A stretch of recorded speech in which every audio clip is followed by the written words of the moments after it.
Welcome to the Deep Dive. Today we're getting into the creative strategies, the really revolutionary principles of one of the most influential innovators of, well, our time. Yeah, the person who basically reshaped whole industries.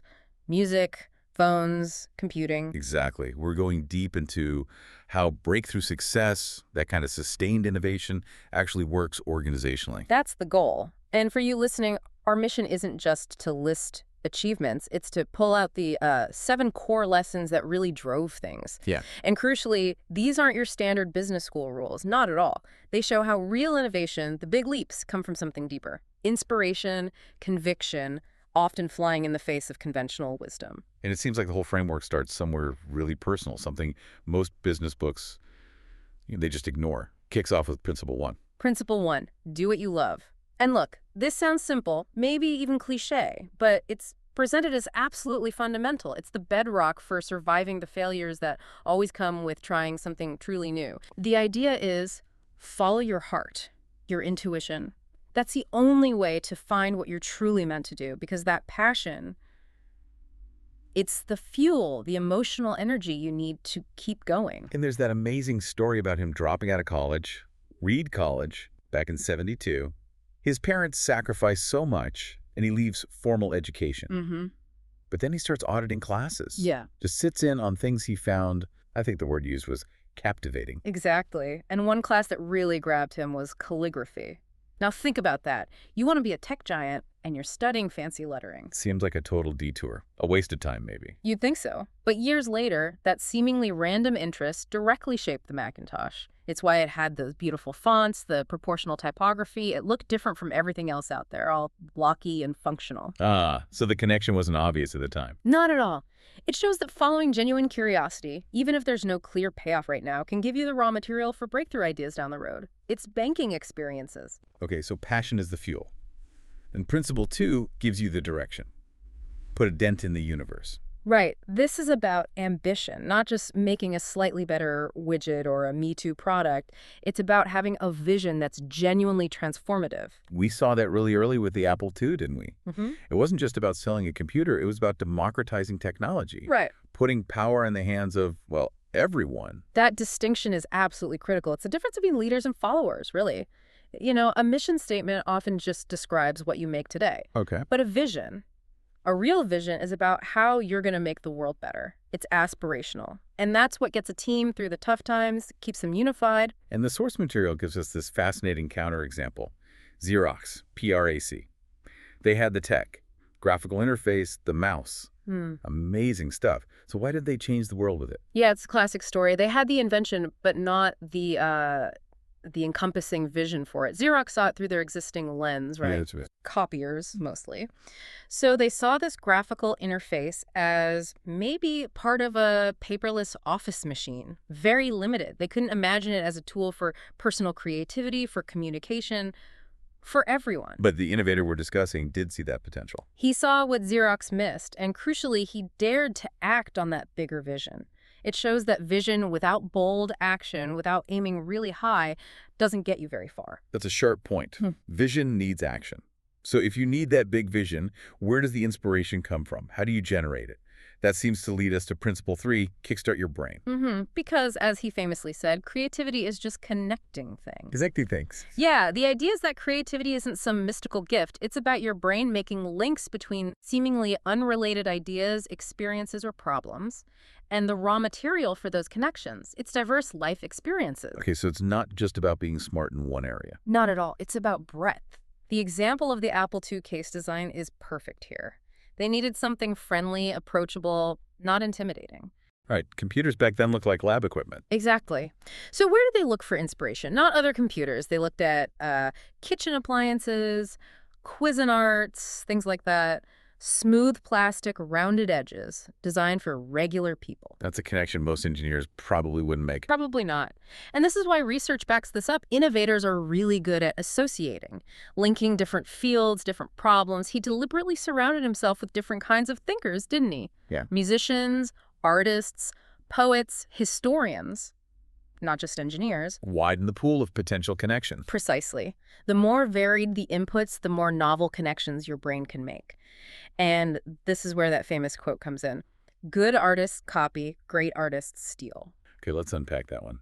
It sounds bad, but what did he likely mean by steal in this context? Yeah, it's often misunderstood. It's not about plagiarism. Copying is just mimicking the surface. Right. Stealing, in his sense, was about understanding the principle behind something great in one field, like calligraphy or appliance design, and then adapting, synthesizing that core idea into your own field to create something fundamentally new. It's deep adaptation, not just imitation. That makes more sense. Adapting the core principle.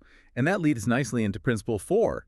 Sell dreams, not products. Absolutely. This is about understanding your customer at a deeper level. They aren't just consumers or eyeballs.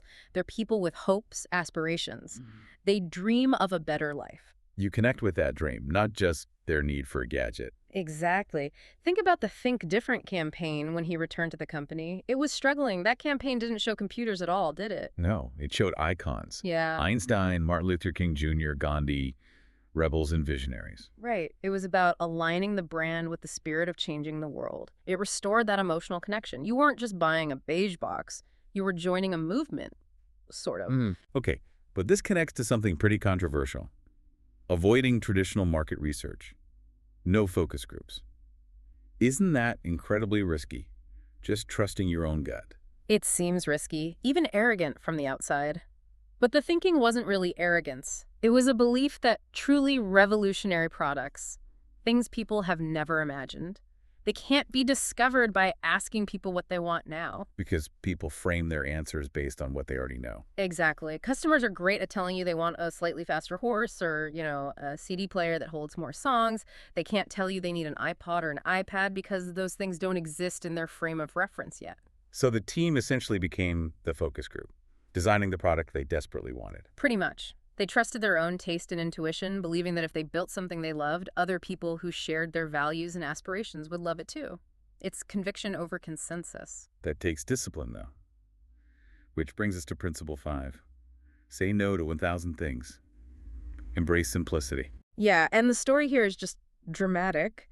When he came back, the company was apparently making something like 350 different products. Yeah. Total chaos. 350, that's overwhelming. Insane, right. And he just slashed it, cut it down to 10 core products. Imagine that. That's like 97% gone. That's major surgery. It is. And it shows what he meant by simplicity being the ultimate sophistication, a phrase linked to his design chief, Joni Ive. Simplicity wasn't just about clean lines on a product. It was an organizational principle. It meant focusing resources, saying no to almost everything so you could pour all your energy, all your best people into the few things that truly mattered.